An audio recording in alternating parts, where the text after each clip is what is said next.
Dernière consigne. Monsieur le maire réunit ses collaborateurs à quelques jours d'une présidentielle sous état d'urgence au Portugal. On doit combattre la pandémie, mais on ne peut pas suspendre la démocratie. Agents municipaux, protection civile sont prêts à se rendre au chevet de ceux qui ne pourront pas se déplacer. Toutes les conditions de sécurité sont garanties pour ceux qui vont récupérer les votes, comme pour ceux qui sont confinés, qui peuvent ainsi librement exercer leur droit de vote. Étape incontournable, les maisons de retraite. Vous pliez en 4 et vous la mettez ensuite dans l'enveloppe, d'accord?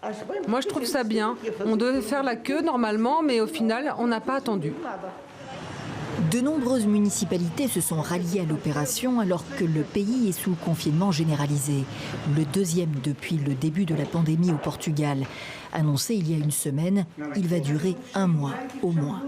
Grand favori du scrutin, le président sortant, le conservateur Marcelo Rebelo de Sousa, récemment testé positif au coronavirus et qui devrait l'emporter au premier tour. Le président n'a pas de pouvoir exécutif au Portugal, mais il joue un rôle d'arbitre en cas de crise politique. Mais l'élection sera également l'occasion de mesurer la popularité du parti anti-establishment, anti-immigration, Chega. Ça suffit. André Ventura, son chef, espère bien profiter de la crise liée à la pandémie. Il est crédité de 8% des voix. Ce serait 6 fois mieux que les législatives d'octobre 2019 qui ont marqué ici le retour de l'extrême droite au Parlement, une première depuis la chute de la dictature en 1974. La mobilisation sera-t-elle au rendez-vous?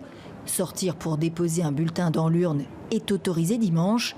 De nombreux Lisboètes ont cependant choisi de voter par anticipation.